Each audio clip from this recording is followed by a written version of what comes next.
Hello दोस्तों, आप सभी को प्रभु यीशु मसीह के नाम में जय मसीह की, परमेश्वर के नाम की स्तुति और महिमा हो। फिर से मैं आप सभी का स्वागत करता हूं हमारे एक और नए वीडियो के माध्यम से। और आज इस वीडियो के माध्यम से मैं आपको बताने वाला हूं कि मसीह लोगों को 3 ऐसे त्यौहार हैं जिन्हें नहीं मनाना चाहिए। जी हाँ दोस्तों, अगर आप एक विश्वासी हैं, प्रभु यीशु मसीह पर विश्वास करते हैं, तो आपके लिए इन बातों को जानना बहुत ही ज़्यादा ज़रूरी है। क्योंकि आज के समय में बहुत सारे ऐसे क्रिश्चियन लोग हैं, मसीह लोग हैं, जो यीशु मसीह पर विश्वास तो करते हैं, बाइबल भी पढ़ रहे हैं, लेकिन जाने अनजाने में वो कई बार इन त्योहारों को मनाकर बाइबल के विरोध में हो जाते हैं। आपको पता ही नहीं चलता कि आप जो त्यौहार समझकर मना रहे हो, आपको लगता है कि ये बाइबल आधारित है, लेकिन इन त्योहारों को मनाने से आपके आत्मिक जीवन में कोई भी उन्नति नहीं होगी और ना ही ये बाइबल से रिलेटेड है और ना ही बाइबल में इसके बारे में कुछ भी लिखा गया है। तो ये 3 कौन कौन से ऐसे त्यौहार हैं जिन्हें एक विश्वासी को कभी भी अपने जीवन में मनाना नहीं चाहिए। यदि आप एक विश्वासी हैं तो आपको इनको त्यौहार के रूप में नहीं मनाना चाहिए, क्योंकि आज बहुत सारे ऐसे चर्च और कलीसियाएं हैं जहां पर इन त्योहारों को बड़े धूमधाम से मनाया जाता है।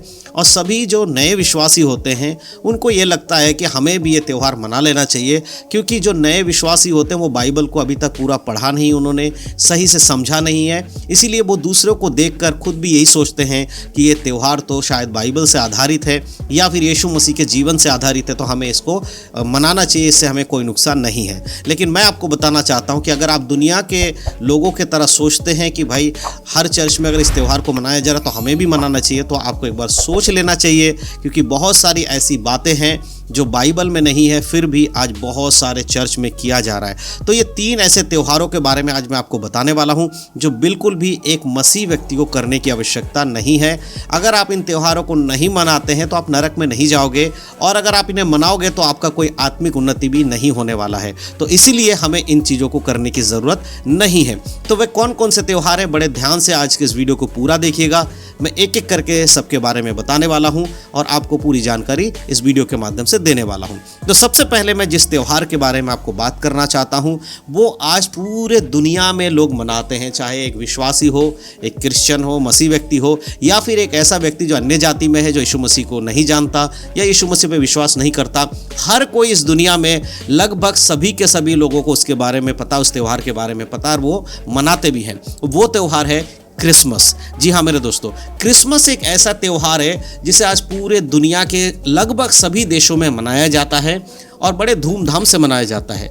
लेकिन इससे बाइबल का कोई लेना देना नहीं है। बाइबल में क्रिसमस शब्द का कोई इस्तेमाल नहीं है। कभी यीशु मसीह के चेलों ने भी क्रिसमस के लिए नहीं कहा है कि हमें यीशु मसीह के जन्मदिन के रूप में क्रिसमस सेलिब्रेट करना है।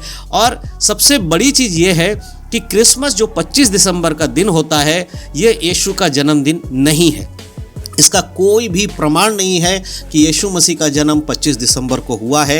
ये पूरी तरह से मनुष्य के द्वारा बनाया हुआ एक विधि है। मनुष्य ने डिसाइड करके एक दिन निकाला और सोचा कि इसी दिन हम यीशु मसीह के जन्मदिन को मनाएंगे। इसके पीछे एक अलग ही वजह हम जिसे देख सकते हैं कि रोमन कैथोलिक चर्च की शुरुआत के समय में उसके कुछ साल के अंदर ही ये जो 25 दिसंबर का एक नियम निकाला गया वहाँ के राजा के द्वारा यीशु मसीह के जन्मदिन को मनाने के रूप में। अगर आप इसे हिस्ट्री में पढ़ेंगे तो आपको पता चलेगा। लेकिन यीशु मसीह के जन्म से इसका कोई लेना देना नहीं है। इसीलिए अगर एक विश्वासी व्यक्ति है वो क्रिसमस को यीशु मसीह का जन्मदिन मानकर ना मनाए, क्योंकि बाइबल के अनुसार यीशु का जन्मदिन 25 दिसंबर नहीं है। तो अगर कोई व्यक्ति यीशु का जन्मदिन बोलकर क्रिसमस सेलिब्रेट करता है तो वो झूठ बोल रहा है और बाइबल के विपरीत। और बाइबल हमें बताती है कि हमें झूठ नहीं बोलना है। आज बहुत सारे लोग क्रिसमस के दिन को यीशु मसीह के सुसमाचार के लिए इस्तेमाल करते हैं। हाँ, मैं ये ज़रूर कहना चाहता हूँ कि क्रिसमस का दिन छुट्टी का दिन होता है, बहुत सारे लोग इस दिन छुट्टी पे होते हैं, तो आपके पास एक अच्छा अवसर है कि आप यीशु मसीह के बारे में दुनिया को बता सकते हैं। तो उस दिन का इस्तेमाल आप सुसमाचार प्रचार करने के लिए कर सकते हैं।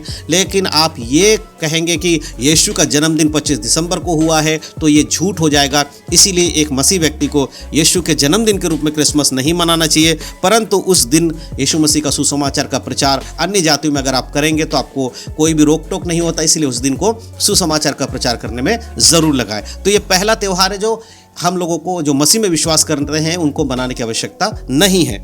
अब हम बात करते हैं दूसरे त्यौहार की। ये दूसरा त्यौहार भी लगभग दुनिया में बहुत सारे कलीसियाओं में लोग मनाते हैं और हर साल मनाते हैं। शायद आपको इसके बारे में पहले से पता होगा या फिर आपको पता नहीं होगा, तो आज मैं आपको बताने वाला हूँ। और ये त्यौहार है लेंट का त्यौहार। लेंट यानी कि चालीसा या रोजा, जिसे बहुत सारे कलीसियाओं में रोजा के नाम से जाना जाता है, लेंट के नाम से भी जाना जाता है, चालीसा भी बहुत सारे लोग कहते हैं। इस त्यौहार में क्या किया जाता है कि क्रिश्चियन लोग 40 दिन का उपवास रखते हैं। आप सभी लोग जानते हैं कि बहुत सारे कलीसियाओं में 40 दिन का उपवास रखा जाता है और इन 40 दिनों में जो वहाँ के चर्च के विश्वासी लोग होते हैं वो किसी भी प्रकार के नशे के पदार्थ का सेवन नहीं करते हैं, वो गाली नहीं देते हैं, झूठ नहीं बोलते हैं, व्यभिचार नहीं करते हैं, या यहाँ तक कि वो मीट मछली भी नहीं खाते हैं। और इन 40 दिनों को यीशु मसीह के जो आखिरी के जो उनके सुसमाचार के टाइम का जब उन्होंने सेवकाई शुरू किया, उन दिनों को याद करने के लिए, उसके क्रूसीफाई को याद करने के लिए, उसके पुनरुत्थान को याद करने के लिए, या अपने जीवन को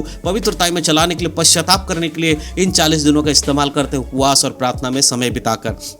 लेकिन ये भी पूरी तरह से बाइबल आधारित नहीं है, क्योंकि परमेश्वर हमें सिर्फ 40 दिन ही पवित्र रहने के लिए नहीं कहते हैं। परमेश्वर हमें जीवन भर, जब से हमने उद्धार पाया है और मृत्यु तक, हमें विश्वस्त रहने के लिए, पवित्र रहने के लिए कहते हैं। इसीलिए एक विश्वासी जब ये 40 दिन पूरे साल में उपवास रख के खुद को पवित्र कर रहा होता है, लेकिन बाकी 325 दिन वो साल के अपने आप को नहीं देख रहा है क्या वो कर रहा है, तो इस त्यौहार को मनाना बाइबल के अनुसार नहीं। और इसकी भी जो शुरुआत है वो रोमन कैथोलिक चर्च के द्वारा किया गया था, इंसानों ने इसकी शुरुआत किया था।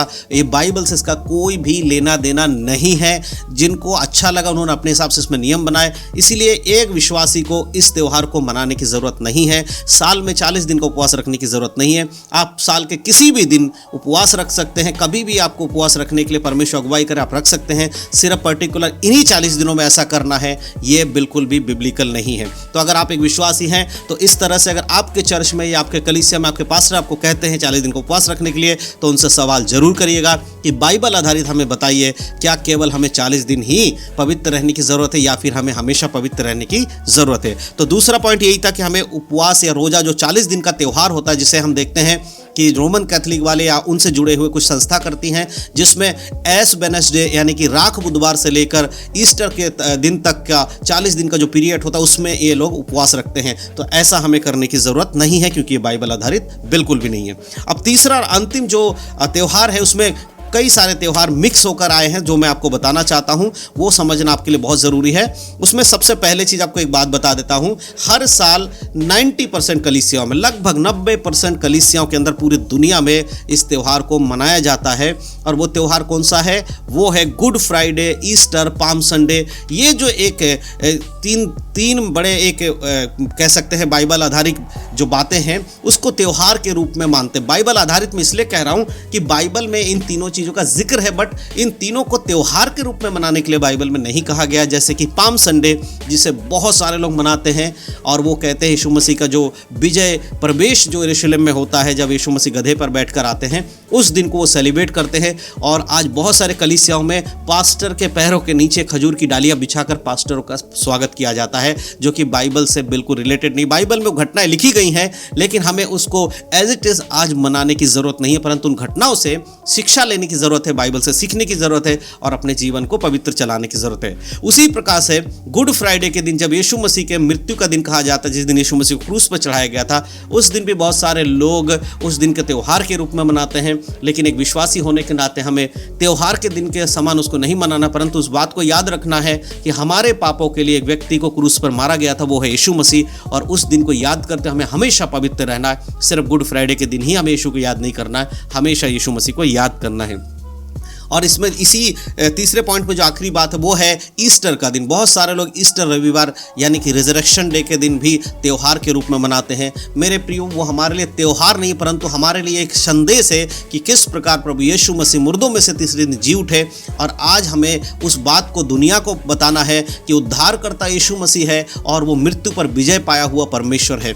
तो ये 3 ऐसे मेन पॉइंट थे, 3 ऐसे त्यौहार थे जो आज कलीसियाओं में मनाया जाता है, और एक सच्चे विश्वासी को इस 3 त्यौहारों को मनाने की ज़रूरत बिल्कुल भी नहीं है। तो अगर आप क्रिसमस मनाते हैं यीशु का जन्मदिन मानकर, ऐसा मत करिएगा, क्योंकि यीशु का जन्मदिन क्रिसमस नहीं है। अगर आप चालीसा रखते हैं, रोज़ा रख रहे हैं, तो यीशु मसीह ने कभी भी ऐसा करने के लिए नहीं कहा है। दूसरा, गुड फ्राइडे, ईस्टर और पाम संडे अगर आप मना रहे हैं, ये भी वचन के अनुसार हमें करने की ज़रूरत नहीं है, परंतु उन बातों को जो यीशु मसीह के संग घटित हुई या यीशु मसीह ने किया है, उनको हमें अपने जीवन में लागू करना है। उन्हें याद करते हुए अपने जीवन को पवित्रता में चलाना ज़रूरी है। तो ये 3 पॉइंट जो थे मैं आपको बताना चाहता था। ये 3 त्यौहार एक मसीह व्यक्ति को मनाने की ज़रूरत बिल्कुल भी नहीं है। तो आगे से अगर आप ऐसा करते हैं तो इस बात का ज़रूर ध्यान रखें, परंतु हाँ, इन दिनों में आप यीशु मसीह के सुसमाचार का प्रचार करें और यीशु मसीह के बारे में दूसरों को ज़रूर बताएं। तो मैं विश्वास करता हूँ दी गई जानकारी आपको समझ में आए। अगर आप समझ में आए हो तो ज़रूर आप इस वीडियो को शेयर करिएगा। चैनल पर पहली बार है तो चैनल को सब्सक्राइब ज़रूर करिएगा। परमेश्वर आप सबको आशीष दे।